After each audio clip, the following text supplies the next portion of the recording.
Hey guys, what's up? It's Rygar the Destroyer, and today we're going to be taking a look at the Kashyyyk Trooper from the 30th Anniversary Collection.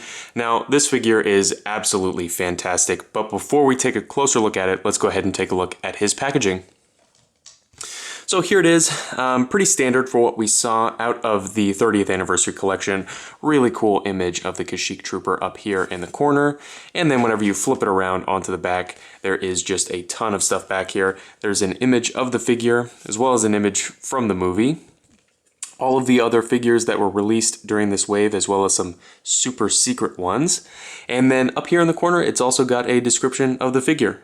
And of course, if you'd like to read that, you can just pause the video. So anyway, really cool packaging. I'm super nostalgic for this era of Star Wars toys.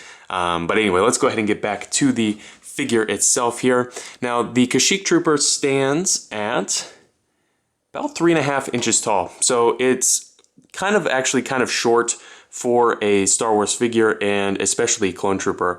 And really, that's one of the only negatives that I'll have to say about this figure. Everything else is almost perfect, but we'll go ahead and run through that later in the review. He does come with 2 accessories. The first one is his blaster rifle, and this is my favorite mold for this particular weapon. Unfortunately, there's no paintwork or anything on it, but it does, in my opinion, look the best. It just, I don't know, something about it just really speaks to me. The second accessory that this guy comes with is a stand, which I think should be included with every figure. And this one is incredibly effective. It's got the Kashyyyk Trooper name here on the front, and then Revenge of the Sith on the top.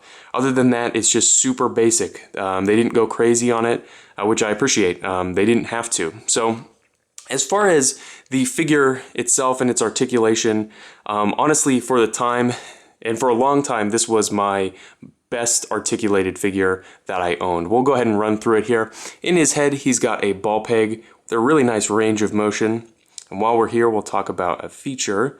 He's got a flip-up visor, which is super cool. He's got a little face under there. Really a well-done thing. And then whenever it slips down, honestly, you wouldn't even know that it comes apart. He has ball hinge shoulders, excellent range of motion there. Again, they do swivel 360. He's got hinged elbows with a swivel. They get about 90 degrees. Then he's got a swivel at the glove on both sides. Now, he does have what feels like a single ball peg here in the torso, and it feels almost like spring-loaded. I'm not sure what's going on there, but basically it only functions as a swivel. Not that that's a huge deal, but just something that is worth pointing out. Then he's got swivel hips. The little pouches don't get in the way at all, and he can kick forward fairly well. Then he's got ball hinged knees. Not the greatest range of motion here, but they do work and they do swivel. And then he's got hinged ankles. So overall, I absolutely recommend this figure. It's one of the greatest 3 3/4 inch Clone Troopers, and maybe one of the greatest Star Wars action figures, in my opinion.